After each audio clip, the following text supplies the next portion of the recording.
Hallelujah, Hallelujah, Hallelujah. A reading from the Holy Gospel according to Matthew. Glory to you, O Lord. Jesus said to his disciples, "The kingdom of heaven is like a treasure buried in a field, which a person finds and hides again, and out of joy goes and sells all that he has and buys that field. Again, the kingdom of heaven is like a merchant searching for fine pearls. When he finds a pearl of great price, he goes and sells all that he has and buys it. Again, the kingdom of heaven is like a net thrown into the sea, which collects fish of every kind. When it is full, they haul it ashore and sit down to put what is good into buckets. What is bad, they throw away. Thus it will be at the end of the age. The angels will go out and separate the wicked from the righteous and throw them into the fiery furnace, where there will be wailing and grinding of teeth. Do you understand all these things?" They answered, "Yes." And he replied, "Then every scribe who has been instructed into the kingdom of heaven is like the head of a household, who brings from his storeroom both the new and the old." The Gospel of the Lord. Praise to you, Lord Jesus Christ. Hallelujah, my brothers and sisters.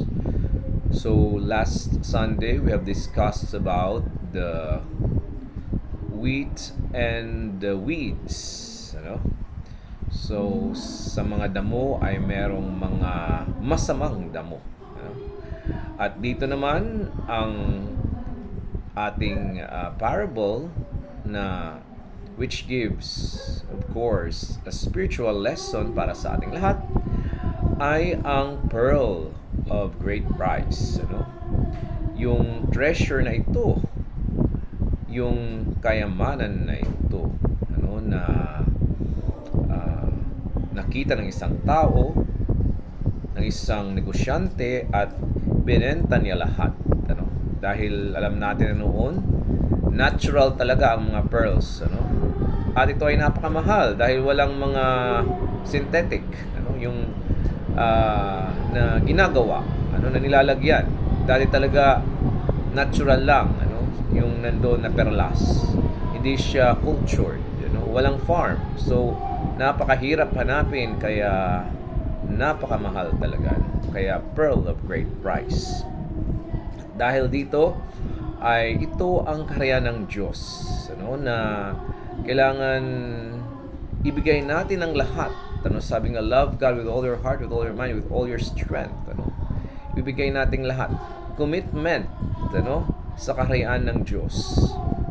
Na lahat i-let go natin, yung ating detachment, yung ating kayamanan, ng ating power, authority, pleasures, whatever it is.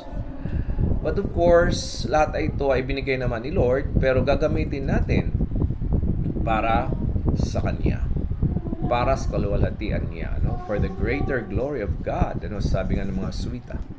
So my brothers and sisters, ito ang tawag sa atin, na ibigay ang lahat sa Diyos, dahil ang Panginoon, ang pumunta siya dito sa mundo, ibinigay niya ang lahat para sa atin, di ba? Sabi ng kanta, "Ikaw ang lahat sa akin." Ayan, ang Panginoon Jesus, He came down from heaven and He gave all, everything. Dahil tayo ang perlas. Tayo ay napakalaga. Tayo ay tanging yaman, na ibibigay ng Diyos ang kanyang buhay, ang lahat-lahat para sa atin. Isa-isa tayo, Tayo ay talagang treasure. Tayo ay priceless, Yun ang pagmamahal ng Diyos. So, sometimes we are unaware of this, na talagang napakalaga natin. So, in the same way, yun ang ating tugon sa Panginoon, because God is everything, Seek first the kingdom of God and everything shall be given unto us. So, lahat ng ito ay galing sa Diyos. And we go back to Him one day. That's why, if you look at our world, katulad siya ng net. Merong good fish at bad fish na tinatapon sa mga mangingisda. Tinitingnan nila kung ano ang okay at anong hindi. At dito sa ating simbahan, dito sa mundo, ay talagang nandoon yung mga santo at mga makasalanan, the saints and sinners. Lahat tayo ay nag-struggle. So may kanya-kanya tayong journey. Kaya we pray for one another. We cannot judge each other, and we can only pray for each other na lahat tayo ay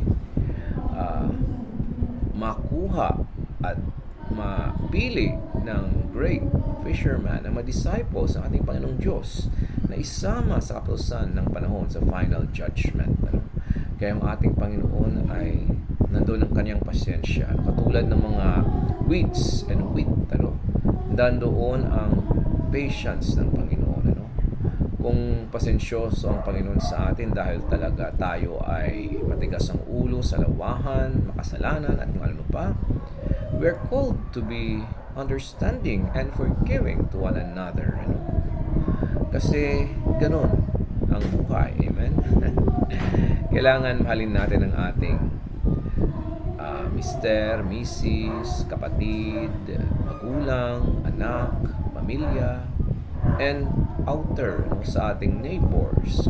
Kaya nga, love one another. Doon natin ma-express ang cross, relasyon sa Diyos at relasyon sa kapwa, my brothers and sisters. So ayan yung ating paglalakbay rito sa mundo.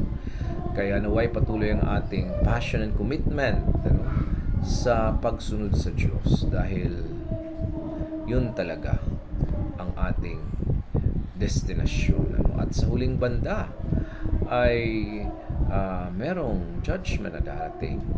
And of course, yung ating Panginoong awa para sa ating lahat, ng kanyang pasyensya. So that's why makikita natin, di ba? Yung mga tao na gustong sapukin at patayin, di ba? Nauuso yung patayan. Nakikita natin yan, pwedeng politically motivated, dahil may sinabi na masama, o di kaya talagang sa pangangailangan, But nevertheless, lahat na ito ay masama. Thou shalt not kill, dahil ito ay labag sa commandment ng Diyos. At nandoon ang paghusga sa katapusan ng panahon. Of course, ito sa mundo ay may panghusga.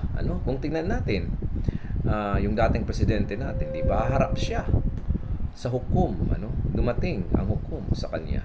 Of course, mabuti nga, habang nandito pa tayo sa mundo, ay hukuman na tayo, kaysa hukuman tayo sa dating na panahon. So, itong mga trials sa atin, kung tayo man ay nakulong, ay way of conversion ng Panginoon. Kung tayo man ay nabagsak, at gumapang sa putik, ito ay panahon ng pagbabago, pagkatawag ng pagbabago ng Panginoon sa atin. So, binibigyan tayo ng chance ng Panginoon na magbago.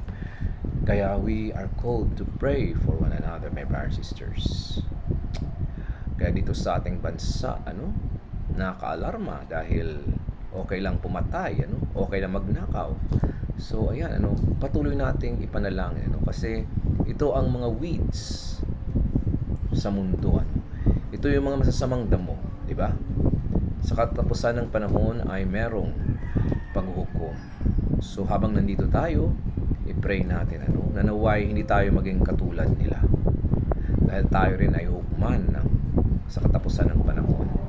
At gagawa tayo ng paraan, para mapabuti ang ating sarili, mapabuti ang ating komunidad, mapabuti ang ating bayan, dahil we're only the majority of Christian country in Asia. And of course, nandoon yung Timor, Timor-Leste. Isa ito sa majority din na Catholic. But tayo ay napakarami dito sa Asia. So, ito ang challenge ng Panginoon. Dinodemonyo tayo, pero huwag tayo magpadala sa mga demonyo, We have the choice to choose leaders para tulungan tayong umahon at maging instrumento ng liwanag. At kung ganun din ang pipiliin na masasama, huwag tayong mawala ng pag-asa. Dahil sabi nga, the change starts with ourselves. Matatapos din ang mundo. Matatapos din ang ating buhay. At kung ano man nangyari sa kapaligiran, si Lord ang bahala. Basta tayo, we have chosen what is good, what is according to God's commandments, and we have tried our best.